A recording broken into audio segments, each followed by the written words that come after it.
بسم اللہ الرحمن الرحیم۔ میں سعودی عرب میں تھا اور ایک فیمیل ڈاکٹر نے مجھے اپنا ڈرائیور رکھ لیا۔ وہ مجھ پر بہت مہربان تھی، اپنے گھر میں رکھا کیونکہ وہ اکیلی رہتی تھی۔ لیکن عجیب بات یہ تھی کہ رات کو اس کے کمرے میں عجیب و غریب آوازیں آتی تھیں۔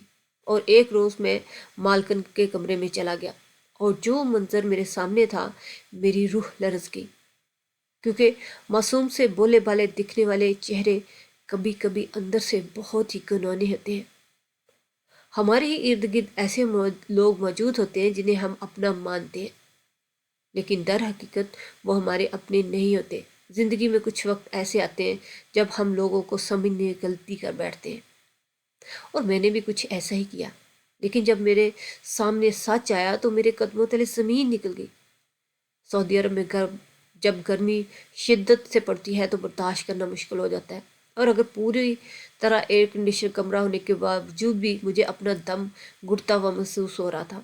رات کو سانس لینا مشکل لگ رہا تھا، اس لیے میں اپنے کمرے سے نکل کر گھر میں ٹہلنے لگا۔ آج رات بھی گرمی پورے زوروں سے پڑ رہی تھی اور مجھے ایک پل کے لیے بھی سکون نہیں آ رہا تھا۔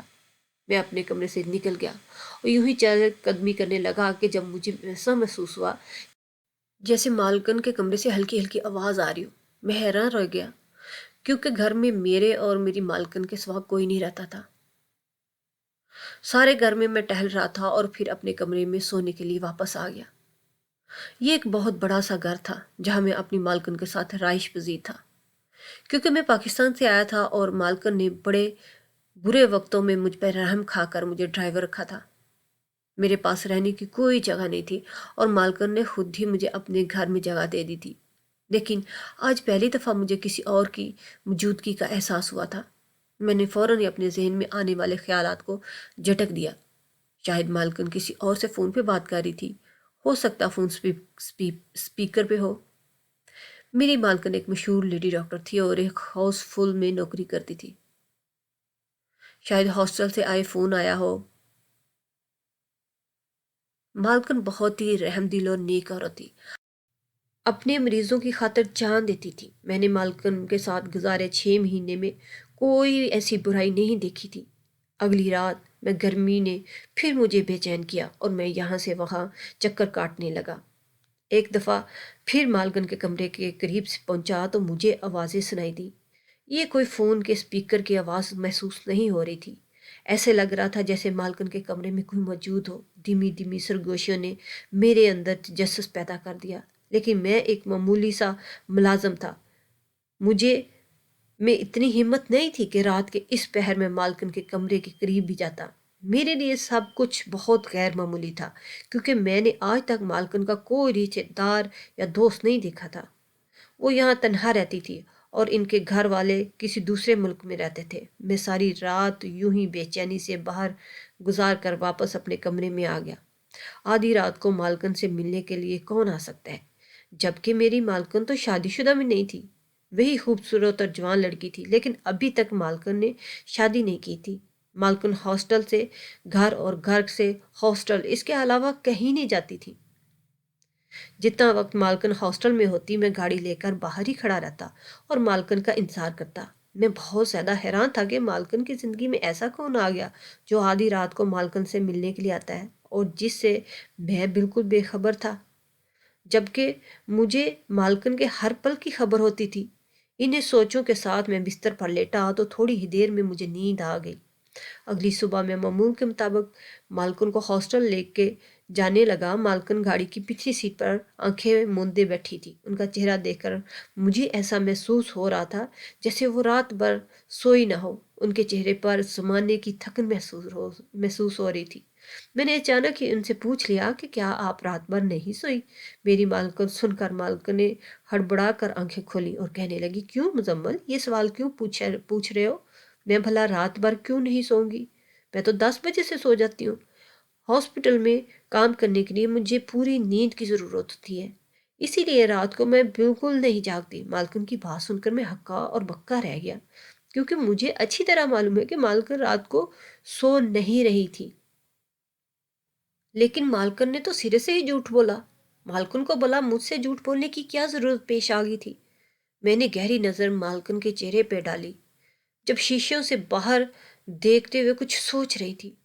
ہاسپٹل آ گیا اور میں سوچنے لگ گیا، لیکن میں گاڑی میں بیٹھ کر مالکن کے جھوٹ کے بارے میں سوچ رہا تھا۔ میں ایک معمولی سا ملازم تھا اور مالکن کو مجھ سے جھوٹ بولنے کی بالکل بھی ضرورت نہیں تھی۔ یقیناً کوئی نہ کوئی ایسی بات تھی جو مالکن چھپانے کی کوشش کر رہی تھی۔ میرے ذہن میں مالکن کے لیے جو خیالات آ رہے تھے میں وہ سوچنا بھی نہیں چاہ رہا تھا، کیونکہ میری نظر میں مالکن ایک باحیا با کردار عورت تھی۔ شام کے وقت مالکن ہاسپٹل سے نکلی اور سیدھی گھر آ کر اپنے کمرے میں چلی گئی۔ مجھے بھی ان کے بعد کوئی کام نہ ہوتا، اس لیے میں بھی اپنے کمرے میں آ جاتا۔ میں آرام کرنے کے لیے چلا جاتا۔ گرمی نے اس قدر زور پکڑ لیا تھا کہ ہر کوئی اپنے گھر میں قید تھا۔ سعودی عرب میں ویسے بھی ویکینڈ پر سب لوگ اپنے گھروں سے نکل کر شاپنگ مالز جایا کرتے تھے۔ باقی سارا ہفتہ سبھی مصروف رہتے۔ میں بھی ویکینڈ پر مالکن کو مختلف مالز لے جایا کرتا، اور اس سے پہلے سارا ہفتہ صرف گھر سے ہسپتال اور ہاسپٹل سے گھر کا ہی ایک چکر روز لگانا ہوتا تھا۔ میری نوکری بہت ہی پرسکون اور آرام دہ تھی، لیکن مجھے کسی چیز کی کوئی تکلیف نہیں تھی۔ اگرچہ میں سعودی عرب کسی اور مقصد کے تحت آیا تھا، لیکن اب میں اپنی نوکری سے بہت زیادہ خوش تھا۔ سارا وقت میں اپنے کمرے میں ہی رہا اور رات گئے جان بوجھ کر کمرے سے باہر نکلا، کیونکہ میں ان ہلکی پھلکی آوازوں کے بارے میں جاننا چاہتا تھا۔ مالکن کے کمرے سے تھوڑی دور مجھے وہ آوازیں سنائی دینے لگی۔ میں وہیں ٹھہر گیا، اور وہ آوازیں اس قدر ہلکی تھیں کہ مجھے پوری طرح سمجھ بھی نہیں آ رہا تھا اور سنائی بھی نہیں دے رہا تھا۔ نہ جانے کون مالکن سے ملنے کے لیے رات کے اس پہر آتا تھا، جس کے بارے میں مالکن مجھے نہیں بتانا چاہتی۔ کچھ ہی دیر بعد میں اپنے کمرے میں واپسی کے لیے پلٹنے لگا تو مجھے مالکن کے چیخنے کی آواز سنائی دی۔ مجھ سے رہا نہ گیا اور میں مالکن کی طرف کمرے کی طرف بڑھنے لگا۔ جیسے میں نے دروازے کو ہلکا سا ہاتھ لگایا تو دروازہ کھلتا چلا گیا۔ اندر کے منظر نے مجھے دہلا کے رکھ دیا۔ میری مالکن تو اپنے کمرے میں 2 آدمیوں کے ساتھ۔ اندر کا منظر میرے لیے ناقابل بیان تھا۔ جیسا دکھائی دیتا ہے ایسا ہرگز نہیں ہوتا۔ میں اپنی مالکن کو بہت نیک باحیا اور سمجھتا تھا، لیکن جو کچھ میں نے دیکھا اس کے بعد جیسے سب کچھ بدل کے رہ گیا ہو۔ میں آج سے 8 مہینے پہلے بڑے بڑے خواب آنکھوں میں لیے سعودی عرب آیا تھا۔ میری ماں نے اپنی زندگی کی ساری جمع پونجی تک نکال کر اپنے ایک جاننے والے کے توسط سے مجھے سعودی عرب بھجوایا۔ میری ماں کے اس رشتہ دار نے اماں کو بتایا تھا کہ سعودی عرب میں بہت آسانی سے نوکریاں مل جاتی ہیں۔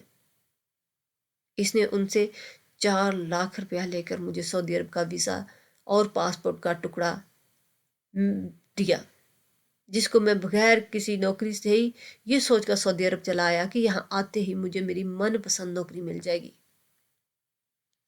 میں سعودی عرب خوابوں کی نگری سمجھا کرتا تھا۔ یہاں آنے کے بعد مجھ پر حقیقت کا ادراک ہوا کہ بغیر محنت کے انسان کو کچھ حاصل نہیں ہوتا۔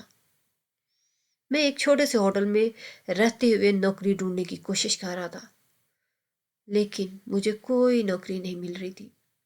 ایک ہوٹل میں مجھے برتن دھونے کی نوکری ملی تو میں نے اسی میں سے غنیمت جانا اور برتن دھونے کا کام شروع کر دیا۔ میری ماں مجھے روز فون کرتی اور میں اپنی ماں کو جھوٹے دلاسے دیتا ہوں۔ یہاں آنے کے بعد مجھے پتا چلا کہ میرے پاس صرف 3 مہینے کا ہی ویزا تھا اور پھر مجھے واپس چلے جانا تھا۔ میری سمجھ میں نہیں آ رہا تھا کہ میں اپنی ماں کو کیا جواب دوں۔ مجھ سے سعودی عرب کی گرمی بھی برداشت نہیں ہوتی تھی، اور برتن دھو کر ہوٹل سے واپس اپنے کمرے تک جانے کے لیے مجھے پیدل سفر کرنا پڑتا تھا، اور گرمی کی شدت سے میری طبیعت خراب ہو جاتی۔ ایسے ہی ایک دن برتن دھو کر میں ہوٹل سے نکلا تو بیچ روڈ پر ہی چکرا کے بے ہوش ہو گیا، اور جب مجھے ہوش آیا تو میں ہاسپٹل کے ایک بستر پر پڑا ہوا تھا، اور ایک خوبصورت سی لیڈی اور سامنے میرے سر پر کھڑی تھی۔ میرے سر پہ پٹی بندھی ہوئی تھی اور میرے سر پہ بہت سی چوٹیں آئی ہوئی تھیں۔ وہ لیڈی ڈاکٹر مجھ سے میرے بارے میں پوچھنے لگی۔ ابھی تو میں نے سب کچھ سچ سچ بتا دیا تھا۔ میرے بارے میں جان کر وہ کہنے لگی، میں اس گاڑی سے ٹکرا گیا تھا۔ وہ تو خدا کا احسان ہے کہ مجھے زیادہ چوٹیں نہیں آئیں، کیونکہ گاڑی کی رفتار بہت تیز نہیں تھی اور وہی مجھے اٹھا کر ہاسپٹل لائی تھی۔ لیڈی ڈاکٹر نے میری حالت دیکھتے ہوئے مجھے اپنے گھر چلے جانے کو کہا۔ وہ کہہ رہی تھی کہ میرا یہ حال اس کی وجہ سے ہوا ہے، اسی لیے وہ مجھے اپنے گھر پر رکھ کر ٹھیک کرنا چاہتی ہے۔ تو میں نے انکار کر دیا۔ پھر اس کے اصرار پر میں مان گیا۔ ہوٹل کا کرایہ بھرنا اب میرے بس کی بات نہیں تھی۔ 3 دن لیڈی ڈاکٹر نے مجھے نگرانی میں رکھا۔ 3 دن بعد میں نے ان سے اجازت چاہی تو کہنے لگی کہ اسے ڈرائیور کی شدید ضرورت ہے۔ دلی طور پر اپنے پاس ملازم رکھنا چاہتی ہوں۔ میں پاکستان میں اپنے دوستوں کی گاڑی چلایا کرتا تھا، اس لیے مجھے یہ ڈرائیونگ آتی تھی۔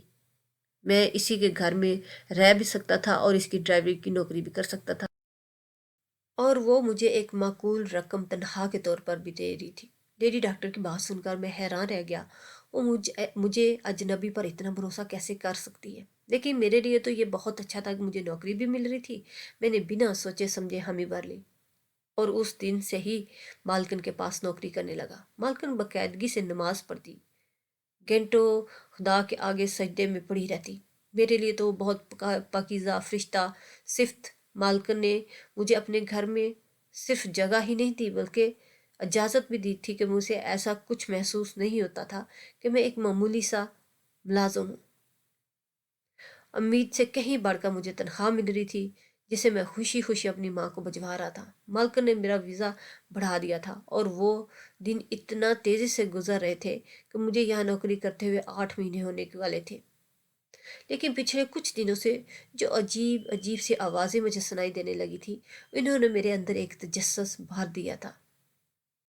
میں نے ہکلاتے ہوئے کہا، میں نے آپ کی چیخ سنی تھی اور چیخ سن کر آیا تھا کہ کہیں آپ کسی پریشانی میں تو نہیں؟ وہ 2 آدمی بھی مجھے گھور رہے تھے۔ مالکن نے غصے میں کہا کہ تم اپنے کمرے میں واپس جاؤ اور اپنے کام سے کام رکھو۔ آئندہ رات کے وقت میرے کمرے کی طرف نظر بھی نہ آنا۔ میں الٹے قدموں اپنے کمرے میں واپس آ گیا، لیکن میرے اندر ایک بے چینی سی بھر گئی تھی۔ میری مالکن ایک غیر شادی شدہ کنواری ڈاکٹر تھی۔ وہ آدھی رات کو 2 مردوں کے ساتھ کمرے میں ایسا کیا کر رہی تھی؟ اب سچ جانے بغیر میں نہیں رہ سکتا تھا، لیکن میں جانتا تھا کہ مالکن مجھے کبھی کچھ نہیں بتائے گی۔ جب میں نے کمرے میں داخل ہوا تھا تو ایک آدمی نے مالکن کو زور سے پکڑ رکھا تھا اور وہ مالکن کے بہت ہی قریب تھا۔ مالکن اور اس کے درمیان فاصلہ نہ ہونے کے برابر تھا، اور اسی بات نے مجھے حیران کیا تھا کہ مالکن جیسی نیک عورت کیسے ایک وقت میں 2 آدمیوں کے ساتھ رات گزار سکتی ہے۔ اگلی صبح مالکن مجھ سے بات کیے بغیر گاڑی میں بیٹھ گئی، لیکن مالکن کا چہرہ آج بھی سرسوں کی طرح پیلا ہو رہا تھا۔ رات بھر کی تھکن ان کی آنکھوں میں صاف دکھائی دے رہی تھی۔ میں نے مالکن سے خود ہی نظریں چرا لی۔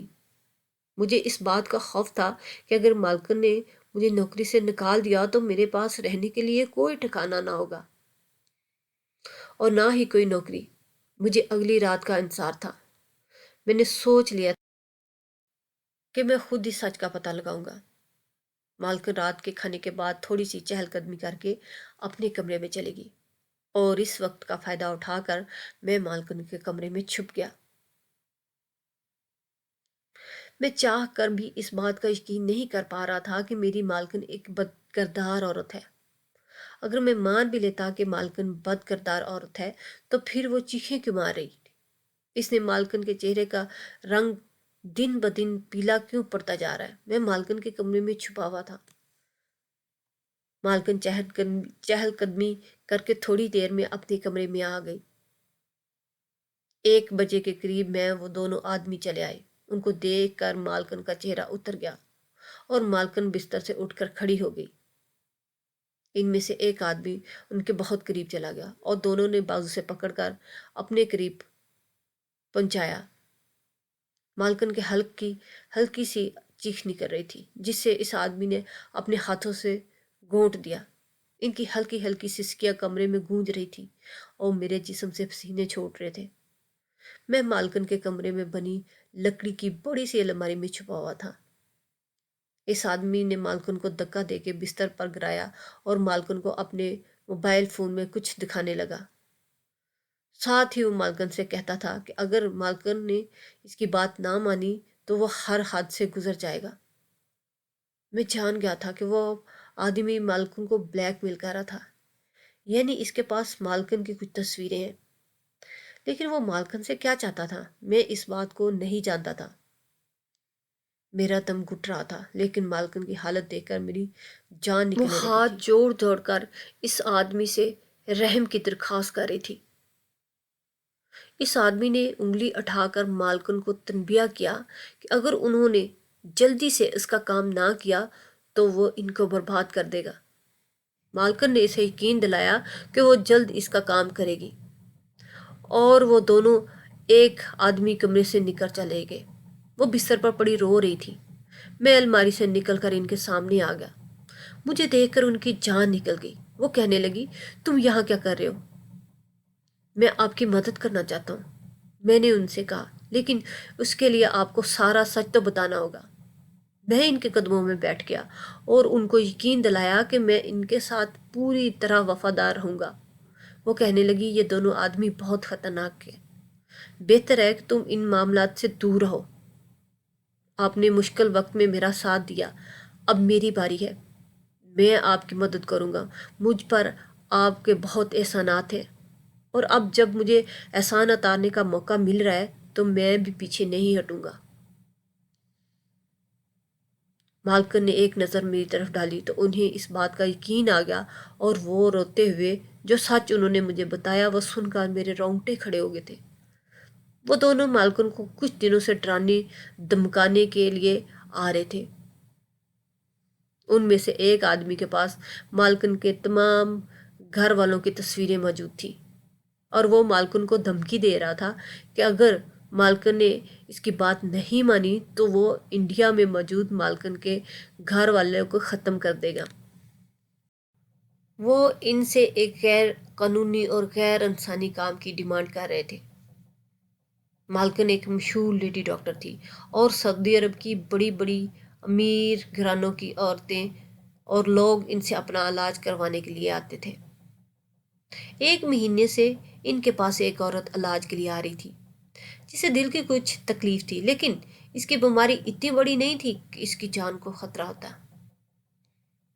مالکن پوری ایمانداری کے ساتھ اس عورت کا علاج کر رہی تھی، اور وہ عورت اب ٹھیک ہوتی جا رہی تھی، لیکن ایک دن اچانک سے اس عورت کے تینوں بیٹے مالکن کے پاس آئے اور کہنے لگے تم ہماری ماں کو دوائیاں بدل کر ایسی دوائیاں دو کہ اس کا دل کام کرنا چھوڑ دے۔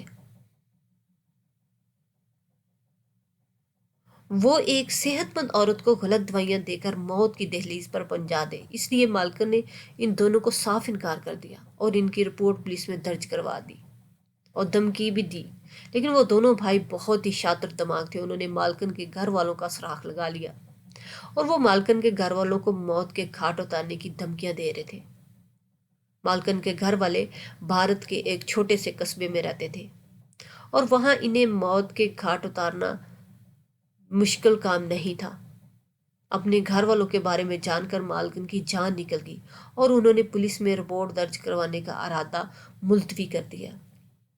لیکن وہ چاہ کر بھی ان دونوں کو ماں کو غلط دوائیاں نہ دے سکی۔ وہ دونوں کچھ عرصے سے ہر رات مالکن کے پاس آتے اور مالکن کو بری طرح دھمکاتے۔ مالکن نے کسی بہانے انہیں روک دیتی، لیکن اب دونوں کا صبر ختم ہو گیا تھا۔ وہ جلد سے جلد اپنی ماں کو ہی موت کے گھاٹ اتارنا چاہتے تھے۔ انہوں نے مالکن کو 3 دن کا وقت دیا تھا۔ اگر مالکن نے 3 دن میں کچھ نہیں کیا تو وہ ان کے سارے گھر والوں کو ختم کر دیں گے۔ مالکن یہ بات بتانے کے بعد بری طرح رونے لگ گئی۔ وہ اس قدر بری طرح پھنس گئی تھی، اس کے پاس کوئی اور راستہ نہیں تھا۔ یہ دونوں آدمی مالکن کی کمزوری کو اچھے سے جانتے تھے۔ وہ جانتے تھے کہ مالکن یہاں تنہا رہتی ہے۔ کچھ جائیداد کی خاطر وہ دونوں سنگ دل آدمی اپنی ماں کو مارنے کی تیاری کر بیٹھے تھے۔ ان کے گھر والوں کو مارنا ان کے لیے کوئی مشکل نہیں تھا۔ جو مالکن کو لے کر غلط باتیں میں سوچ رہا تھا، وہ سارا سچ جاننے کے بعد مجھے اپنی سوچ پر بھی شرمندگی ہونے لگی۔ مالکن تو واقعی ایک نیک ڈاکٹر تھی۔ میں نے مالکن سے کہا آپ کو ڈرنے کی ضرورت نہیں، میں آپ کے ساتھ ہوں۔ وہ کہنے لگی وہ آدمی پوری طرح مجھ پہ نظر رکھتے ہیں اور میں گھر سے ہاسٹل، ہاسٹل سے گھر کے علاوہ اور کہیں نہیں جا سکتی۔ میں نے مالکن سے کہا کہ آپ فکر نہ کریں، آپ کہیں نہیں جا سکتی لیکن میں تو جا سکتا ہوں۔ مالکن میری شکل دیکھنے لگی۔ آپ فکر نہ کریں، میں پولیس کے پاس جاؤں گا اور انہیں ایک ایک بات بتاؤں گا۔ وہ دونوں بھائی جب ایک ساتھ گرفتار ہو جائیں گے تو آپ کے گھر والوں کو نقصان پہنچانے کے لیے کوئی باقی نہیں بچے گا۔ میری بات سن کر مالکن کو کچھ اطمینان ہوا۔ اگلے دن میں نے مالکن کو ہاسٹل چھوڑا، مالکن کی گاڑی کو ہاسٹل کی پارکنگ میں کھڑا کیا اور خود چپکے سے گاڑی سے نکل کر ٹیکسی لے کر پولیس اسٹیشن پہنچ گیا۔ میں نے ہر بات پولیس والوں کی گوش گزار کر دی اور اس کے بعد کچھ ہی دیر میں پولیس نے ایکشن لے لیا، ان دونوں کو گرفتار کر لیا۔ مالکن بھی اپنی مریضہ کو سارا سچ بتا چکی تھی۔ وہ دونوں گرفتار ہو چکے تھے۔ ان کی ماں نے بتایا کہ وہ دونوں ان کے سکے بیٹے نہیں ہیں بلکہ ان کے شوہر کی پہلی بیوی کی اولاد ہیں، لیکن انہیں اس بات کا اندازہ نہ تھا کہ دولت کی خاطر وہ دونوں بیٹے جنہیں انہوں نے پال پوس کے بڑا کیا ہے ان کی جان لینے کی کوشش کریں گے۔ میری ذرا سی ہمت نے مالکن کو اتنی بڑی آزمائش سے آسانی سے باہر نکال لیا۔ مالکن نے میرا شکریہ ادا کیا اور کہنے لگے اگر میں ان کا ساتھ نہ دیتا تو شاید وہ غلط راستے پر اپنے قدم بڑھا دیتی۔ اس میں شکریہ کی کوئی بات نہیں، میرے اوپر مالکن کے بہت احسان تھے اور میں نے تو بس انہیں احسانوں کے بدلہ چکانے کی کوشش کی۔ آج کل لوگ دولت اور پیسے کے لیے انسانیت تک بھول جاتے ہیں۔ وہ دونوں آدمی بھی اتنے بد نصیب نکلے کہ پیسوں کی خاطر اپنی ہی ماں کو ختم کرنے کی کوشش کر رہے تھے۔ میں نے مالکن سے معافی مانگ لی، کچھ وقت کے لیے ہی صحیح، لیکن مجھے مالکن بد کردار محسوس ہوئی تھی۔ میں یہ سوچنے لگا تھا کہ وہ رات کو دو مردوں کے ساتھ وقت گزارتی ہے جبکہ وہ تکلیف کی انتہا پر تھی۔ کبھی کبھی پوری طرح سچ جانے بغیر کوئی فیصلہ نہیں کرنا چاہیے، اور اگر ارد گرد کچھ بھی عجیب الگ محسوس ہو تو ضرور چیک کرنا چاہیے۔ اگر میں مالکن کے کمرے سے آنے والی آوازوں کو نظر انداز کر دیتا، ان کی آنکھوں میں موجود تکلیف نہ جان پاتا تو شاید مالکن اپنی مریضہ کی قاتل بن جاتی۔ اپنے سے جڑے لوگوں کا خیال رکھیں اور ہمیشہ محتاط رہیں۔ آپ کے ارد گرد جہاں اچھے لوگ ہیں وہاں برے لوگ بھی ہر وقت موجود رہتے ہیں، جن سے احتیاط اور کرنا بہت ضروری ہے۔